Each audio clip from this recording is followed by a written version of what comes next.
ರಾಜ್ಯದಾದ್ಯಂತ ಇನ್ನೂ ಒಂದು ವಾರ ಮಳೆಯಾಗುವ ಸಾಧ್ಯತೆ ಇದೆ ಅನ್ನೋ ಮಾಹಿತಿಗಳು ಲಭ್ಯವಾಗ್ತಾ ಇದೆ. ರಾಜ್ಯ ಹವಾಮಾನ ಇಲಾಖೆ ಇದಕ್ಕೆ ಸಂಬಂಧಪಟ್ಟಂತೆ ಮುನ್ಸೂಚನೆ ಕೊಟ್ಟಿದೆ. ಗುಡುಗು, ಮಿಂಚು, ಬಿರುಗಾಳಿ ಸಹಿತವಾಗಿ ಭಾರೀ ಮಳೆಯಾಗುತ್ತೆ ಅಂತ ಮುನ್ಸೂಚನೆ ಕೊಟ್ಟಿದೆ.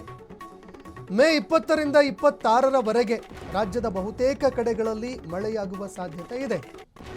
ಗಂಟೆಗೆ 40ರಿಂದ 50 ಕಿಲೋಮೀಟರ್ ವೇಗದಲ್ಲಿ ಗಾಳಿ ಬೀಸಲಿದೆ.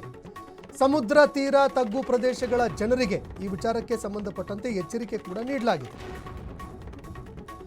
ಇನ್ನು ತೀವ್ರತರವಾಗಿ ಮಳೆಯಾಗುತ್ತೆ, ಬಿರುಗಾಳಿ, ಮಿಂಚು, ಗುಡುಗು ಸಹಿತವಾಗಿ ಭಾರಿ ಪ್ರಮಾಣದಲ್ಲಿ ಮಳೆಯಾಗುತ್ತೆ ಅಂತ ಇದೀಗ ಹವಾಮಾನ ಇಲಾಖೆ ಎಚ್ಚರಿಕೆ ಕೊಟ್ಟಿರುವಂಥದ್ದು. ಈಗಾಗಲೇ ರಾಜ್ಯದಲ್ಲಿ ಭಾರಿ ಪ್ರಮಾಣದಲ್ಲಿ ಮಳೆ ಆರಂಭ ಆಗಿದ್ದಾಗಿದೆ.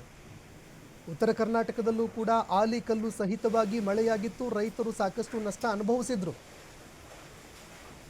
ಇನ್ನು ಬೆಂಗಳೂರಿನಲ್ಲೂ ಕೂಡ ಭಾರಿ ಪ್ರಮಾಣದಲ್ಲಿ ಮಳೆಯಾಗಿತ್ತು. ಹಲವಾರು ಕಡೆಗಳಲ್ಲಿ ಜನಜೀವನ ಅಸ್ತವ್ಯಸ್ತವಾಗಿತ್ತು.